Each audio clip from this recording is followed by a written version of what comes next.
Hello everyone, welcome back to another episode of r/slash Tales from Tech Support. In today's episode, I never use those, I won't pay for it. Let's relocate our entire IT department to a new city.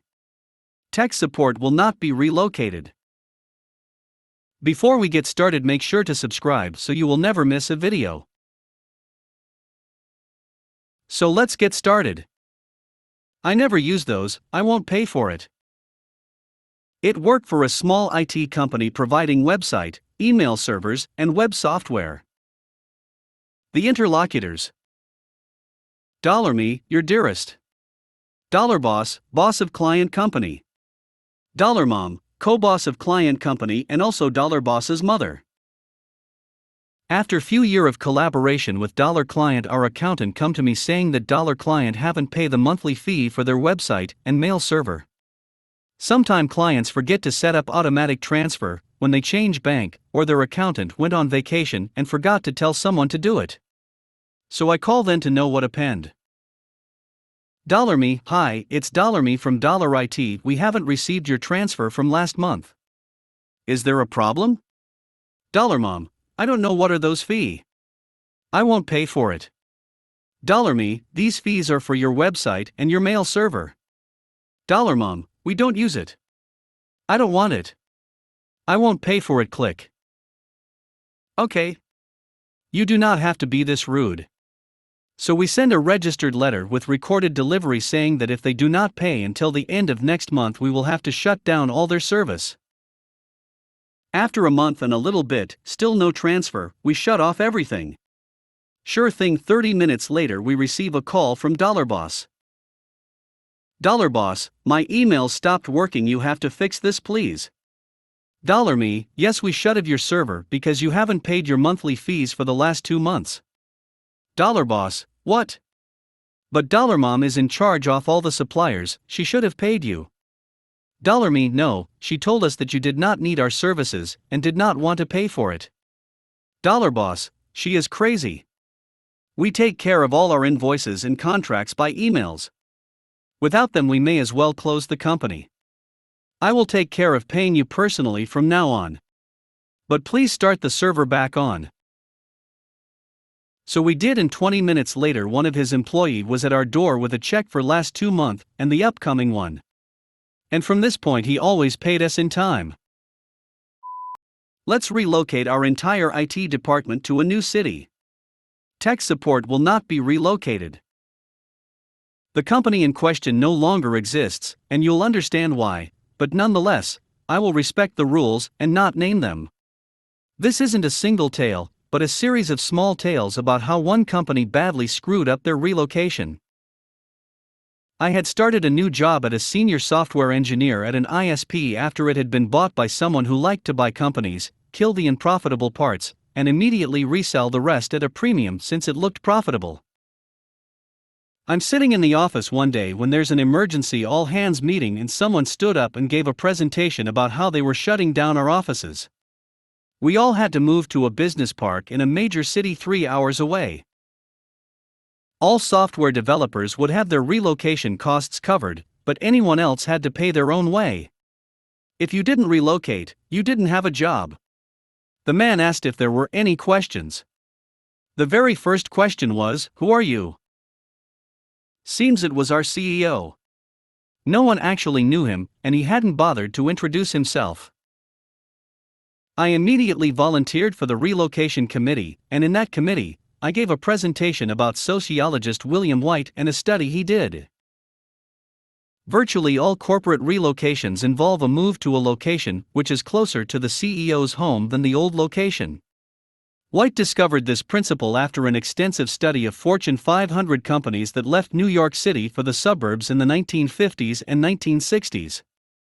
They always had big, complicated relocation committees which carefully studied all the options and chose, coincidentally I'm sure, to move to within half a mile of the CEO's home in Danbury, Connecticut.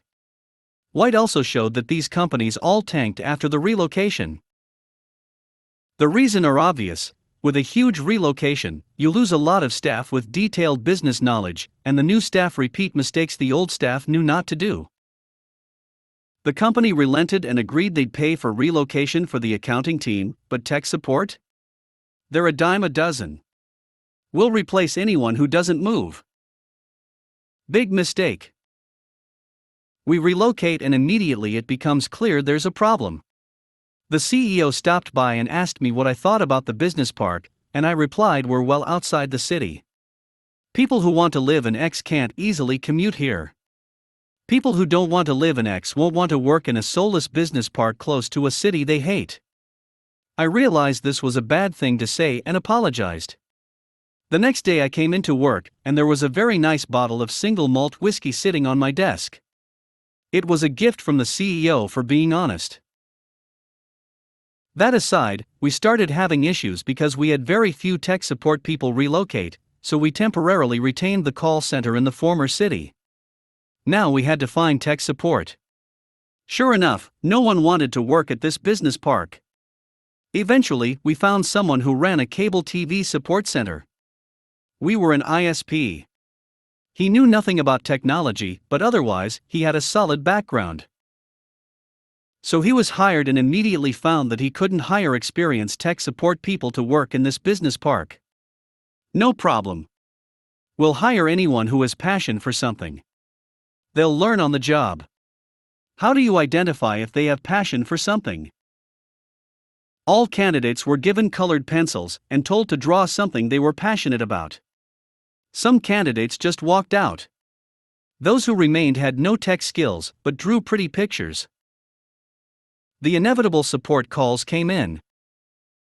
Why can't I FTP anything to my server? How do I set up DNS?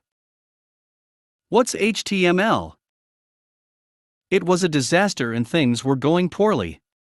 However, we had our accounting team. Many of them had been with the company for years and could answer those basic questions. So for a while, tech support staff were answering basic billing questions and forwarding tech support calls to accounting. Eventually, accounting revolted and that got stopped.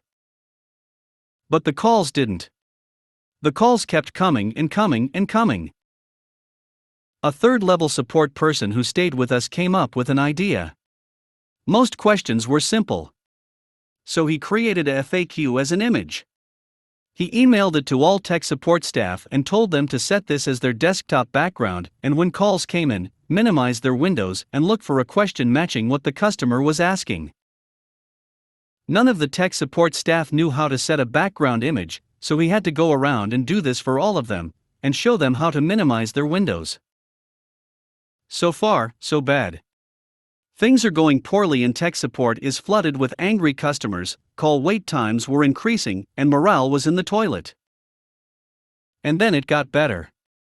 Calls slowed down to a trickle, tech support could handle the load, and at a company party, the tech support manager got an award for his great job in reducing the number of calls to tech support.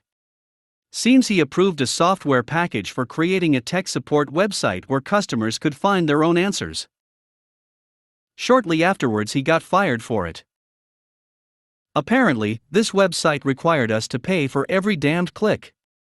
And the tech support manager had ordered developers to bury our tech support phone number deep within the site. Customers were clicking like mad trying to find that number, and we were getting charged for every click. Update: I forgot to mention the end result. The new owner got what he wanted. He sold off various parts of the company, including the company name. It was immediately snapped up by a competitor. The company was once known as one of the top ISPs in the country. By the time the name was sold, it turned out to be so worthless that the competitor couldn't use it. If you made it to the end of the video, thanks for watching. Don't forget to like, subscribe and share, and we will see you in the next video.